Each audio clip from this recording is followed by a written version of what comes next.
livro O Espírito Dentro de Nós e O Espírito Sobre Nós, de Kenneth Hagin. A dupla obra do Espírito Santo no cristão. Capítulo 1. A dupla obra do Espírito Santo. Existe outra experiência que o cristão precisa viver, posterior à experiência do novo nascimento. Depois que uma pessoa aceita Jesus Cristo como seu Salvador e é batizada no corpo de Cristo como um membro da família de Deus, outra experiência a aguarda. Algo que irá trazê-la para um nível mais profundo em seu relacionamento com Deus, uma dimensão espiritual mais profunda. Essa experiência é o batismo no Espírito Santo. Há muita confusão a respeito dessa experiência no meio cristão. Teólogos e líderes de igrejas a têm debatido por séculos. Eu mesmo já criei que a obra do Espírito Santo encerrava-se quando uma pessoa era batizada em Cristo, ou seja, recebia o novo nascimento. Mas na Bíblia nós podemos encontrar claramente duas obras distintas, separadas, as quais eu quero mostrar nas páginas deste livro. Eu também falarei a respeito do propósito desta dupla obra do Espírito de Deus. O Espírito no nosso interior através do novo nascimento para a formação do nosso caráter e o Espírito sobre nós através do batismo no Espírito Santo para o serviço. Minha própria experiência. Eu recebi o Espírito Santo em meu novo nascimento, assim como você quando nasceu de novo. Por causa do meu histórico batista, eu iniciei meu ministério sendo um jovem pastor batista de uma igrejinha do interior. Eu não convivia com pessoas do ramo pentecostal. Não havia nenhuma igreja pentecostal em nossa cidade. É provável que houvesse algumas pessoas pentecostais, mas eu não as conhecia. Em 1934, eu fui curado de uma doença incurável no sangue e também de um coração deformado. Em 1935, uma pessoa veio à nossa cidade, montou uma tenda e começou uma cruzada evangelística chamada Avivamento do Evangelho Pleno. Evangelho pleno não significava nada para mim. Eu estava muito ocupado e não participei das primeiras reuniões. Mas quando eu descobri que eles ensinavam a respeito de cura divina, eu fui. Durante essas reuniões, 465 pessoas foram salvas. E então, algumas dessas pessoas ergueram um prédio que se tornou o Tabernáculo do Evangelho Pleno. Sendo ainda um adolescente, eu precisei me manter firme sozinho na questão da cura divina, e me fortaleceu muito estar ao redor de pessoas que também criam no poder de Deus nas áreas de cura e fé. Foi por essa razão que eu comecei a frequentar essas reuniões. Elas adicionaram conhecimento, me ajudaram, mas essas pessoas também ensinavam a respeito do batismo no Espírito Santo. Por causa do propósito evangelístico da cruzada, nenhuma pessoa foi batizada no Espírito Santo durante as reuniões. Os preletores se concentravam em pregar mensagens evangelísticas. Tivemos no total 8 semanas de cultos, e mais ou menos após a 4ª semana, eles começaram a fazer cultos para a ministração de cura, algumas noites por semana. Durante a última semana, eles começaram a pregar um pouco a respeito do batismo no Espírito Santo, mas ninguém foi batizado. Não havia obreiros para ajudar. Depois que o grupo começou a se reunir no tabernáculo, pessoas começaram a receber a experiência do batismo, mas eu fechei meu coração para isso. Eu pensava, eu creio no Espírito Santo, mas esses negócios de línguas, não sei. Mas vou relevar um pouco de fanatismo para que eu possa estar envolvido com eles e assim continuar ouvindo sobre fé e cura. E esse foi o máximo que eu consegui me permitir em relação ao assunto, pelo menos no início. Mas, como um amigo do Texas diz, é como estar em um terreno escorregadio. Se você tentar ficar em pé por ali, vai acabar escorregando. E eu escorreguei. No dia 8 de abril de 1937, às 18h08, na sala da casa do pastor do Tabernáculo do Evangelho Pleno, eu fui batizado no Espírito Santo e comecei a falar em outras línguas conforme o Espírito de Deus me concedia. Meus colegas batistas tentaram me alertar contra isso, quando viram que eu estava convivendo com os pentecostais. Uma pessoa em particular que fazia parte da minha igreja veio falar comigo e me alertar. Ele não era um ministro ordenado, mas era um professor da nossa classe de estudos bíblicos. Este homem havia se formado em um grande seminário bíblico e portanto tinha a mesma formação e treinamento que todos os ministros formados nele tinham. Nós nos dávamos muito bem. E eu me lembro dele vindo falar comigo mais de uma vez dizendo: eu admito que esses pentecostais de certa forma são bem ortodoxos naquilo que creem. E eu também admito que aqueles que frequentam o tabernáculo do Evangelho Pleno vivem uma vida melhor, mais pura e limpa do que o nosso povo da Igreja Batista. Mas esse negócio de falar em línguas é do diabo. Eu pensei comigo mesmos: como pode ser que essas pessoas recebam algo do diabo que as faz viver melhor que outros cristãos? Eu nunca ouvi falar sobre o diabo querendo ajudar as pessoas a terem uma vida melhor. Normalmente ele quer fazer o contrário, tornar uma vida pior. Bem, esse homem era formado num seminário bíblico e eu era apenas um adolescente. Então guardei o que ele falou. Mas depois que eu tive essa experiência pentecostal, eu me lembrei de algo que ele havia dito. Isto não é o Espírito Santo, é algum outro tipo de espírito.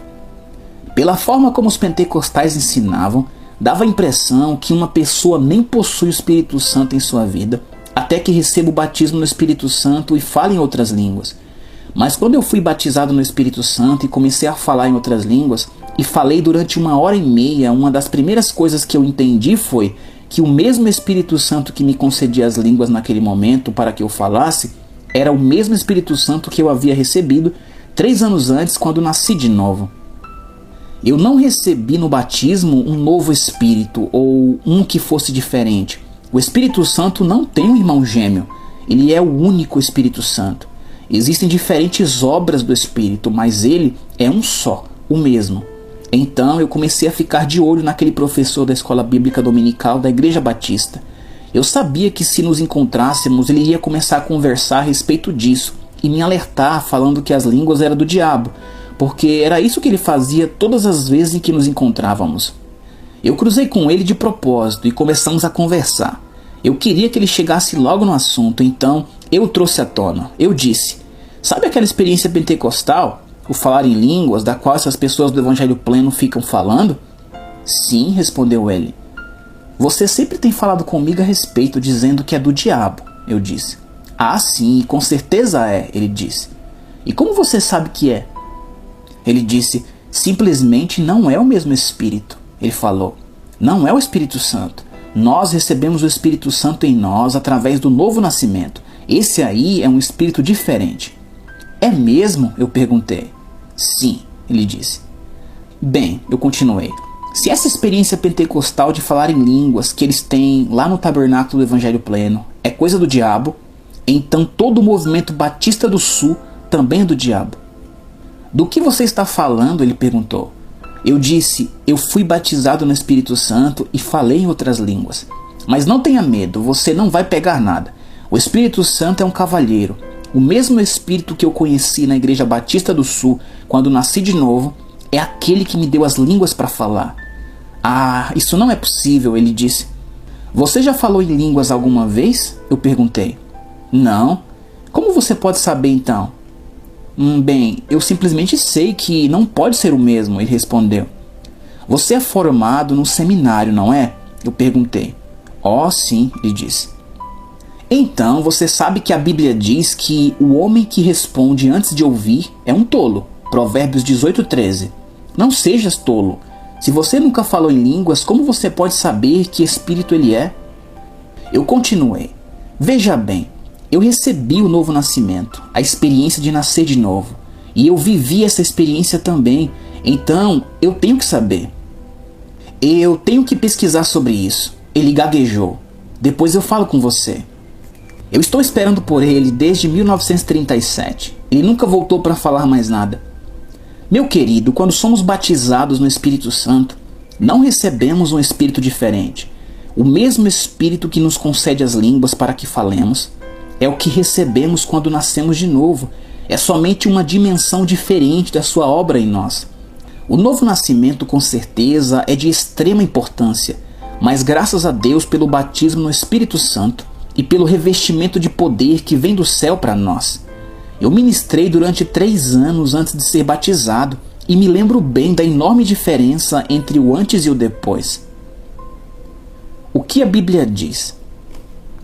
Vamos começar com as próprias palavras de Jesus a respeito da obra do Espírito Santo dentro de nós e sobre nós. E vamos descobrir nos livros de Atos e nas epístolas a obra gloriosa que o Espírito Santo continua fazendo na vida de cada cristão. Em primeiro lugar, vamos olhar para 4 passagens das Escrituras. As 2 primeiras se encontram no Evangelho de João e no livro de Atos dos Apóstolos. João 14:17. O Espírito da verdade que o mundo não pode receber, porque não vê nem o conhece. Vós o conheceis, porque ele habita convosco e estará em vós. Atos 1:8. Mas recebereis poder ao descer sobre vós o Espírito Santo, e sereis minhas testemunhas tanto em Jerusalém como em toda a Judéia e Samaria e até os confins da terra. O próximo texto que vamos olhar se encontra em João capítulo 4, onde Jesus está junto à fonte falando com a mulher samaritana. João 4,14. Aquele, porém, que beber da água que eu lhe der, nunca mais terá sede. Pelo contrário, a água que eu lhe der será nele uma fonte a jorrar para a vida eterna.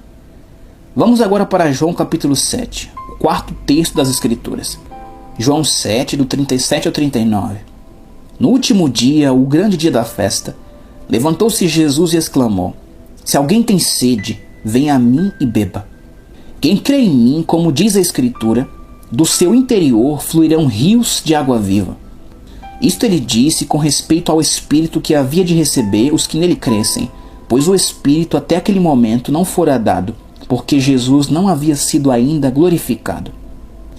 Podemos perceber nessas 4 passagens que a palavra de Deus nos fala sobre o Espírito dentro de nós e o Espírito sobre nós. É o que eu chamo de a dupla obra do Espírito Santo. Lendo esses versículos e outros que ainda vamos estudar, é muito claro ver que o Espírito Santo trabalha dessas 2 formas. E Deus espera ver essas 2 obras do seu Espírito nas vidas daqueles que já aceitaram Jesus. Quando estudamos este assunto à luz da Bíblia, percebemos que existe também um desenvolvimento em 2 aspectos que Deus espera de seus filhos que já foram cheios do Espírito Santo: água na fonte e água no rio. Nas 2 primeiras passagens que lemos, Cristo nos dá a promessa do Espírito habitando em nós e também do derramamento sobre nós. Ele nos dá a promessa do Espírito em nós no livro de João capítulo 14. O Espírito da verdade que o mundo não pode receber, porque não o vê nem o conhece. Vós o conheceis, porque ele habita convosco e estará em vós. Versículo 17.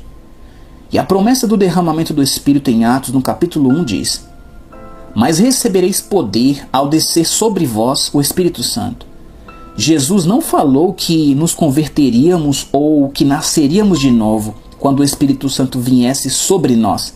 Ele disse: Mas recebereis poder, falando exatamente da experiência posterior ao novo nascimento, ou seja, o Espírito Santo sobre nós. E então, nas 2 últimas passagens que lemos no Evangelho de João, mais uma vez podemos ver 2 declarações distintas referentes ao Espírito Santo dentro de nós e sobre nós. Jesus disse à mulher samaritana: Aquele, porém, que beber da água que eu lhe der, nunca mais terá sede.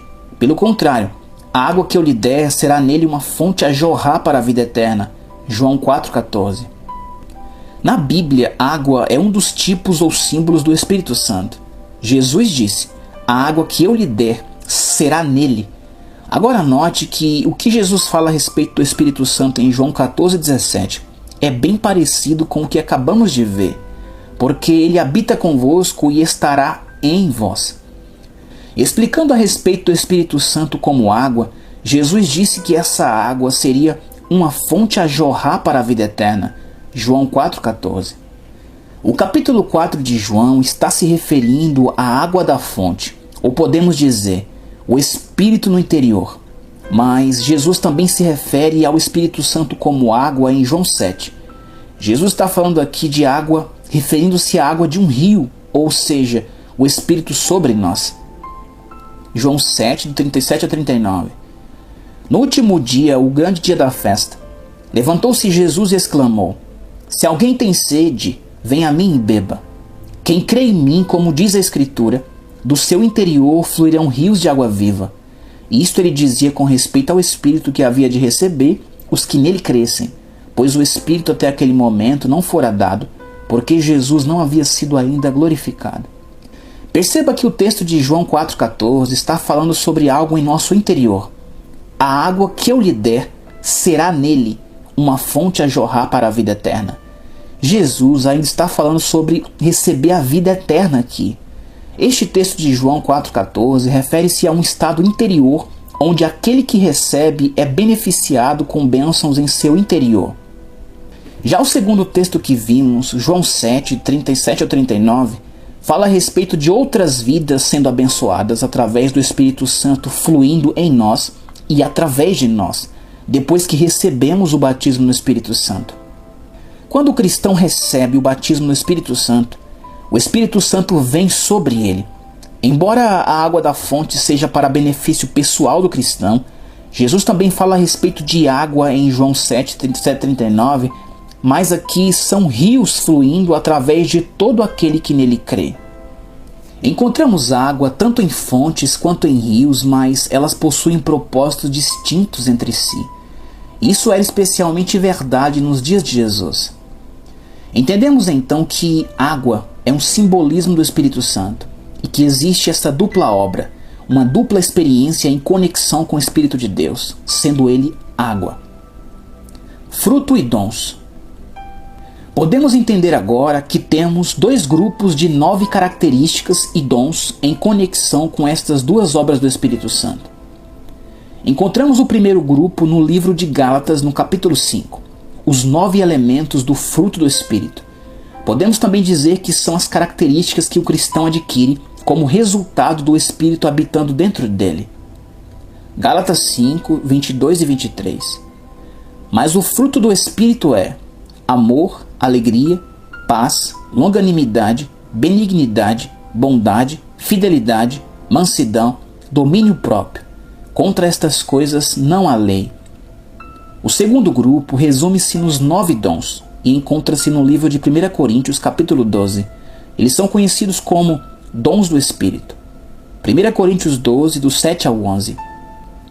A manifestação do Espírito é concedida a cada um visando a um fim proveitoso, porque a um é dada mediante o Espírito a palavra da sabedoria, e a outro segundo o mesmo Espírito a palavra do conhecimento, a outro no mesmo Espírito a fé, e a outro no mesmo Espírito dons de curar, a outro operações de milagres, a outro profecia, a outro discernimento de espíritos, a um variedade de línguas e a outro capacidade para interpretá-las.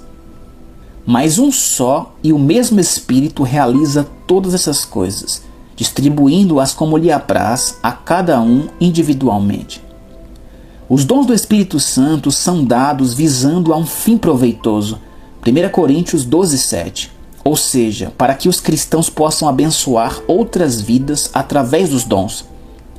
Baseado nessas duas passagens, podemos então concluir que o Espírito habitando em nós é para darmos fruto, e o Espírito derramado sobre nós para serviço.